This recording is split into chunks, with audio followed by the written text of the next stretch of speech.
दोस्तों, मैं मोनू चोपड़ा वर्तमान में CBMP स्कूल धांधड़ा में पॉलिटिकल साइंस से लेक्चरर पिछले 8 वर्षों से पॉलिटिकल साइंस पढ़ा रहा हूँ मैं। तो आज अपने संसद के महत्वपूर्ण बिंदुओं पर चर्चा करने जा रहे हैं कि संसद के वो कौन से महत्वपूर्ण बिंदु है जिन पे अपने पर्सन बन सकते हैं, कंपटीशन के अंदर आ सकते हैं, आने की संभावना बनी रहती है। तो अपने उन बिंदुओं पर बात करेंगे। पहले तो अपने जानने की कोशिश करेंगे कि अपने संसद में जो अपने लोकसभा के बिंदु पर बात करेंगे कि लोकसभा होती क्या है, लोकसभा क्या चीज है। तो जैसे अपनी बात करें लोकसभा की, लोकसभा एक अपने भारतीय संविधान में वर्णित संसद का एक अंग है। बोले तो इसका एक सदन है जिसका काम होता है राज्यसभा का साथ देना। किस चीज में साथ देना? जैसे कानून बना दिया, किसमें साथ देना? यानी कि लोकसभा जो है अपने भारतीय संसद का एक सदन है लोकसभा, और इस एक सदन और होता है राज्यसभा। दोनों यानी कि लोकसभा और राज्यसभा दोनों का काम होता है जैसे कानून बना दिया, संविधान में संशोधन कर दिया, संविधान में संशोधन कर देना, या अपने देश के लिए बजट क्या है कि कितना अपने जो अपने पैसा चाहिए उससे संबंधित अपने वित्त विधेयक तैयार करना, यानी धन विधेयक या अपने जिसे बजट बोलते हैं वो तैयार करने का काम लोकसभा होता है। अपने लोकसभा पढ़ने जा रही है। भारत के अंदर लोकसभा जो है एक महत्वपूर्ण बिंदु है, क्योंकि अपने कानून बनाने से संबंधित या अपने प्रधानमंत्री चुनने से संबंधित या कार्यपालिका का जो निर्माण होता है मुख्य रूप से कहां से होता है? लोकसभा से होता है। तो अपने भारत देश में लोकसभा कब से काम कर रही है, इस बिंदु पर अपनी चर्चा करने की कोशिश करेंगे। अगर बात करें लोकसभा जो है भारत के अंदर, लोकसभा का प्रथम चुनाव 1951-52 में हुआ। यानी भारत के अंदर 1951-52 के अंदर लोकसभा का गठन हुआ था। यानी कि लोकसभा का गठन का मतलब यह है कि लोकसभा का जो चुनाव है वो जनता द्वारा किया जाता है प्रत्यक्ष रूप से, यानी जनता वोट करती है अपने भारत देश के अंदर और उसमें लोकसभा के सदस्य चुने जाते हैं। तो लोकसभा का गठन पहली बार 1951-52 में हुआ। अगर बात करें लोकसभा का गठन कौन से अनुच्छेद के तहत होता है, क्योंकि भारतीय संविधान के अंदर सबसे महत्वपूर्ण बिंदु अपने जो है वो है अनुच्छेद। अनुच्छेद याद करना अपनी जरूरी होता है। तो अपने जानने की कोशिश करेंगे कि लोकसभा का गठन कौन से अनुच्छेद के तहत होता है। अनुच्छेद 81 में। कौन सा? अनुच्छेद 81। अनुच्छेद 81 के तहत भारतीय लोकसभा का गठन होता है। अगर बात करें कि पहली अपनी जो लोकसभा थी उस लोकसभा की पहली बैठक कब हुई या अपने पहला गठन पूर्ण रूप से कब माना जाए तो 17 अप्रैल 1952 से माना जाता है। यानी इसका जो वैसे अपने पूछा जाए कि लोकसभा का गठन कब हुआ तो 1951-52 बोलेंगे, परंतु मुख्य रूप से पूछा जाए तो 17 अप्रैल 1952 में हुआ। कब हुआ था? 17 अप्रैल 1952 में। कौन से अनुच्छेद के तहत हुआ ये भी जानने की कोशिश करेंगे। क्या सी अगर बात करें अपने लोकसभा में कितने सदस्य चुने जाते हैं, यानी ये जो अपनी लोकसभा है इसके अंदर टोटल कितने सदस्य चुने जाते हैं, तो वर्तमान में इसके सदस्य है 545। वर्तमान में इसके कितने सदस्य हैं? 545। क्या जिस टाइम अपनी लोकसभा का गठन किया गया पहली बार, यानी पहली लोकसभा का गठन अपने 1951-52 में हुआ 17 अप्रैल 1952 को, उस समय क्या 545 संख्या थी। यानी वर्तमान में तो अपनी बात कर ली कि 545 है, 545 चुने गए हैं। क्या उस टाइम भी 545 थे? तो नहीं, उस टाइम 545 नहीं। तो फिर कितने थे? तो मूल संविधान अपना जो भारतीय मूल संविधान है उस मूल संविधान की बात करें, उस मूल संविधान में कुल संख्या कितनी है? तो 500। लोकसभा की मूल संविधान में सीटें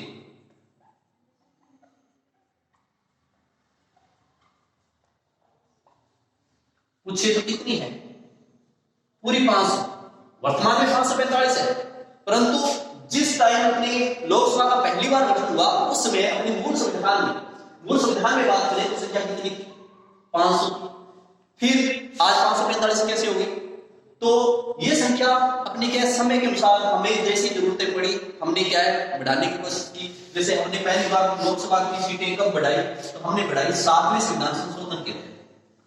यानी कि लोकसभा में सीटें बढ़ाने के लिए हमें क्या करना पड़ता है, संविधान में संशोधन करना पड़ता है, क्योंकि वो संविधान की बात हो रही है।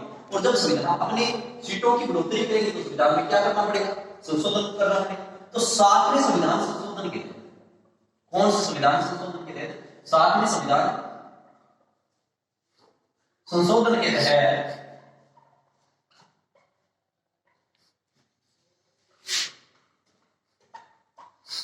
तहत हमने या संसद ने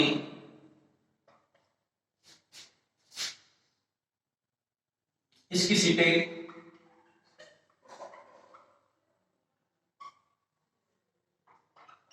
यानी अपने क्या है 7वां संविधान संशोधन जो है उसके तहत क्या है, हमने इसकी संख्या बढ़ा दी, यानी संसद ने इसकी संख्या बढ़ा दी। कितनी बढ़ा दी, 525।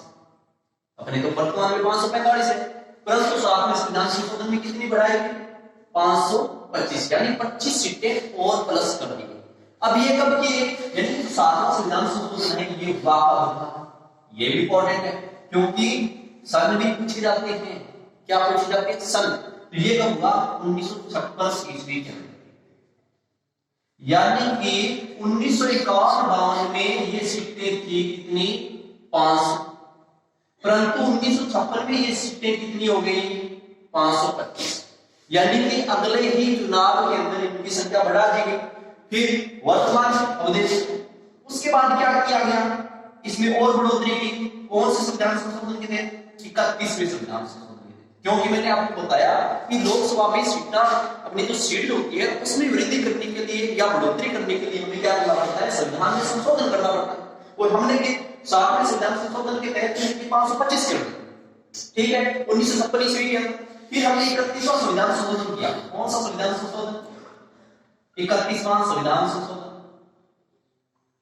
लॉजिक कर देते, ये कर दिया। ये 31वां संविधान संशोधन कब होता है, तो इसकी बात करते हैं तो अपने 1973 में। कब हुआ, 1973 में, क्योंकि सब इंपॉर्टेंट है, ध्यान में रखना है। तो 19 अपनी जो 1973 को 31वें संविधान संशोधन के तहत अपनी संख्या जो बढ़ोतरी की गई, इसमें कितनी गई की गई, कहता है संसद ने इसकी सीटें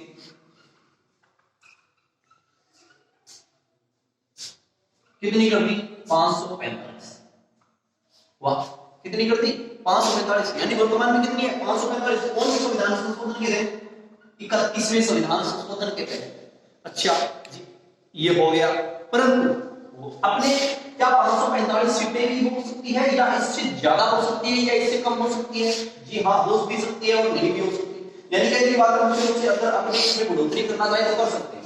हमने क्या किया, गोवा, दमन व दीव, यानी इन राज्यों से संबंधित, यानी ये दो केंद्र शासित प्रदेश है, ये एक राज्य है, इनसे संबंधित कोई अधिनियम क्या है, हमने क्या किया कि अपनी जो संसद है उसने क्या किया, गोवा, दमन व दीव इनसे संबंधित एक अधिनियम तैयार किया। कब क्या अधिनियम तैयार किया, 1987 के अंदर, यानी 1987 के अंदर एक अधिनियम आता है, गोवा, दमन व दीव अधिनियम 1987। यानी इस 1987 के तहत क्या किया गया, इसके तहत क्या है, अपने लोकसभा की अधिकतम सीटें, किसकी, लोकसभा की अधिकतम सीटें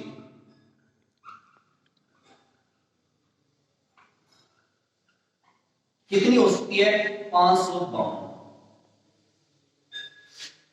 देखो दोबारा देखते हैं अपनी कि लोकसभा की मूल संविधान में सीटें थी 500, हमें इसमें क्या करनी थी, बढ़ोतरी करनी थी। बढ़ोतरी करने के लिए हमें क्या करना पड़ता है, अपने संविधान में संशोधन करना पड़ता है। हमने पहला यानी कि सीटों से संबंधित पहला, यानी कि वैसे 7वां संविधान संशोधन है, परंतु अपनी सीटों की बढ़ोतरी के लिए हमारे हिसाब से पहला होना चाहिए।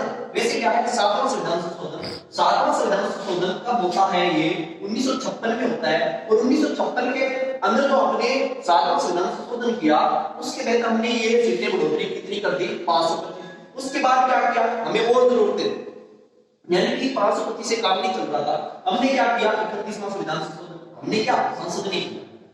हमने मतलब अपना क्या है कि लोकतंत्र है, लोकतंत्र में संसद किसके द्वारा चुनी जाती है, लोकतंत्र के द्वारा। मतलब हमारी तो है संसद, यानी कि संसद के तहत क्या है कि 31वें संविधान संशोधन के तहत हमने क्या किया, यानी कि संसद ने क्या किया 1975 के अंदर इसकी संख्या 545 कर दी। फिर हमने पढ़ा कि गोवा दमन व दीव 1987 अधिनियम के तहत हमने क्या किया, यानी संसद ने क्या किया, लोकसभा की अधिकतम सीटें कितनी कर दी, 552। वर्तमान में अधिकतम सीटें 552 हो सकती है, परंतु वर्तमान में सीटें कितनी है, 545। मूल संविधान में 500, 7वें संविधान संशोधन के तहत 525, 31वें संविधान संशोधन के तहत 545, अधिकतम हो सकती है 552। ठीक है, इसके बाद अपनी बुक है बिंदु देखते हैं।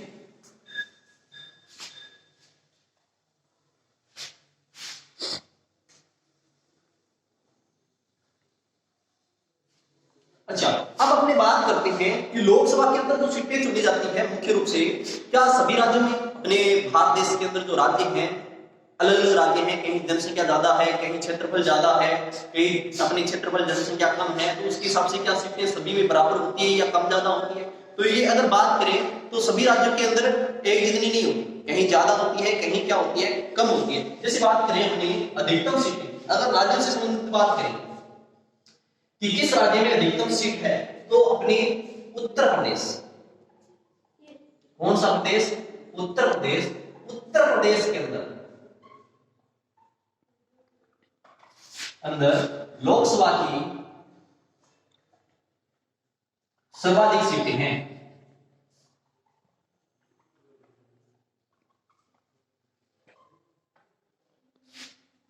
और वो कितनी है, अगर बात की जाए 80। कितनी है, 80। यानी कि उत्तर प्रदेश भारत का एक ऐसा राज्य है जिसमें लोकसभा की सर्वाधिक सीटें आती है, और वो कितनी है, 80। तो सबसे न्यूनतम कौन सी आती है, यानी सबसे कम कहां आती है, अगर बात करें तो सबसे कम न्यूनतम सीटों वाला राज्य। तो पहले तो अपने को देखना होगा कि क्या एक राज्य, नहीं 3 राज्य। कितने राज्य हैं, 3 राज्य। वो 3 राज्य कौन से देख लेते हैं, जिसमें सबसे कम सीटें। तो बात करें नागालैंड, मिजोरम, और कौन सा रहेगा, सिक्किम। यानी ये 3 राज्य हैं जहां पर न्यूनतम सीटें मिलती है। अधिकतम सीटें तो है उत्तर प्रदेश में 80, न्यूनतम कहां है, नागालैंड में, मिजोरम में, सिक्किम में। सीटें है कितनी, इन तीनों ही राज्यों में न्यूनतम सीटें है कितनी, तो बात करें 1 सीट। यानी प्रत्येक राज्य के अंदर एक इसके अंदर है, एक इसके अंदर है, और एक इसके अंदर है, यानी एक एक सीटें इनके पास है। और अधिकतम सीट है उत्तर प्रदेश के पास, न्यूनतम सीटें किसके पास है, इनके पास है। अगर अपनी बात करें कि अपनी जो सीटें होती है कि सभी राज्यों के पास एक इतनी नहीं है, केंद्र शासित प्रदेश भी होते हैं, तो फिर राज्यों से, टोटल राज्यों से कितनी चुनी जाती है, केंद्र शासित प्रदेशों से कितनी चुनी जाती है। अगर इसकी बात करें अपनी, तो वर्तमान में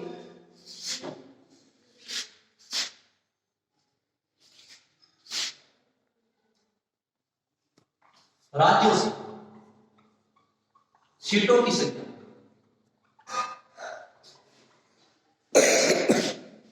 राज्यों के अंदर सीटों की संख्या कितनी है पूछ लिया जाए तो 524। वर्तमान में 524 है।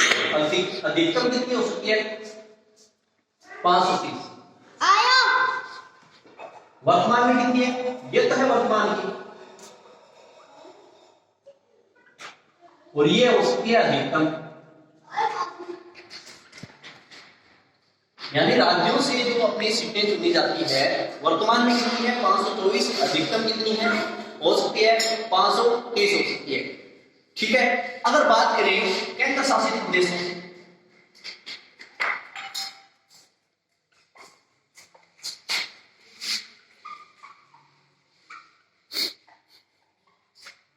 तो केंद्र शासित प्रदेशों से वर्तमान में 19 है, वर्तमान में 19 है, परंतु अधिकतम कितनी हो सकती है, 20। वर्तमान में कितनी है, 19। अधिकतम कितनी हो सकती है, 20। राज्यों से वर्तमान में 524 है, अधिकतम 530 हो सकती है। केंद्र शासित प्रदेशों से वर्तमान में 19 है, अधिकतम 20 हो सकती है। तो इधर जोड़ करते हैं 500, यानी कि इनका जोड़ करें अपने 550 होता है, इनका जोड़ करें अपने 543 होता है। 2 सीटों का लफड़ा है अभी। कितनी सीटों का? 2 सीटें, यानी इधर 2 सीटें और चाहिए और इधर भी 2 सीटें और चाहिए, क्योंकि वर्तमान में 545 है। वर्तमान में कितनी है? 545 है। ठीक है, अधिकतम कितनी हो सकती है? 552 हो सकती है। हमने तो ये पढ़ा है। हमने क्या पढ़ा है? हमने तो ये पढ़ा है कि वर्तमान में 545 है, अधिकतम कितनी हो सकती है? 552 हो सकती है। परंतु यहाँ तो लगता है 2 सीटें यहाँ भी नहीं आ रही, इधर भी नहीं आ रही कि 530 अधिकतम हो सकती है राज्यों के अंदर, केंद्र शासित प्रदेशों में 20 हो सकती है, इधर ये 524 और वर्तमान में 524 है राज्यों में और केंद्र शासित प्रदेशों में 19 है। तो 2 सीटें और कहां से लाए? ये सीटें क्या होती है? राष्ट्रपति के अंडर में होती है। कैसे? अगर बात करें, अगर भारतीय संविधान में वर्णन किया गया है आंग्ल भारतीय होते हैं, एंग्लो इंडियन जिनको बोलते हैं, एंग्लो इंडियन